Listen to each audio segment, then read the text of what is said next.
So, good AM, Sir Diatorno. So, ito na yung unit mo. Working na yan. So, meron tayong solar panel na 550 watts. Kinarga ko, no? So, pwede hanggang 720 watts na solar panel. Bifacial man yan, N-type, no? Basta 720 watts na solar panel, pwede dyan. Okay. So, if wala kang 500 na o 700 or 600 watts na single, pwede namang maliliit, no? So, kaya meron tayo dito mga breaker na spare, no? Pwedeng dalawang 200, dalawang 300, no? Walang problema yon. Okay, so ito, tingnan natin yung harvest ng solar panel mo, no? O nung SCC mo, o MPPT SCC to. So yan, 37 volts, okay?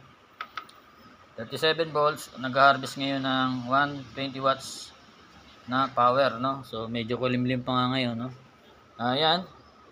Tingnan natin yung ibang monitoring, no? So 14 volts ang battery ko ngayon, then 8 ampere ang lumalabas o yung pumapasok sa battery ko, no? So lead acid, naka lead acid tayo ngayon, no? So makikita mo dito yun, naka lead acid lang ang setup natin. So depende sa'yo kung LiPo4. Kung LiPo4, okay, so dito ka sa program, then hanapin mo yung DO, ayan, DO4. So ngayon naka LiPo4, no? Kapag gusto mong baguhin, gawin mong lead acid. So click mo lang tong enter, no?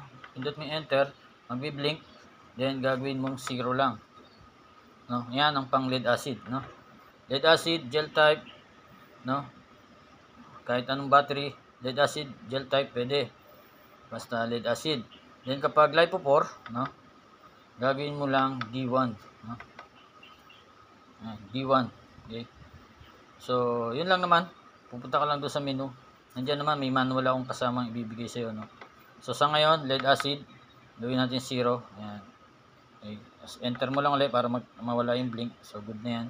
Naka lead acid tayo. Okay. So pinagkaiba lang kasi ng lead acid sa battery na LiPo4. Ang LiPo4, ang mas mataas ang charging niya, 14.6. Okay. Kapag lead acid, 14.4, pwede na. Okay. So yan. Sa ngayon, naka lead acid, no? So may manual, pwede mong i-chat, walang problema.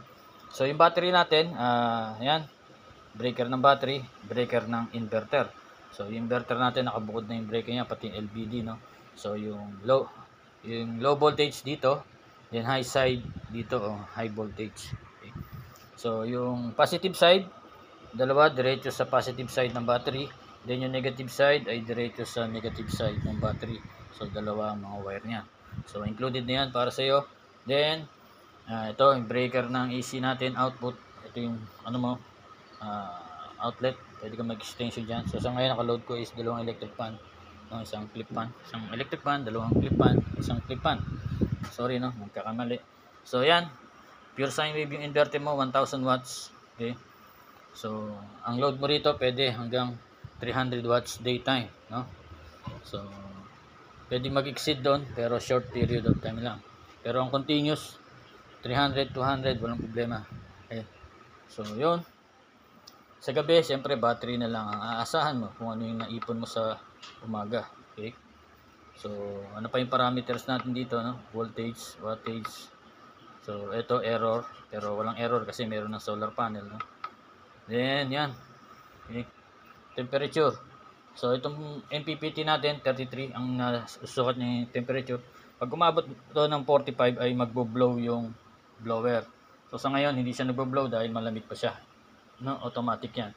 Okay, yung inverter natin, variable to. Mas maraming load, mas malakas ang ikot ng blower. Konti ang load, konti ang ikot ng blower. So may mga tanong ka pa, sir, no? Chat ka lang, video call. Pag i-install, walang problema.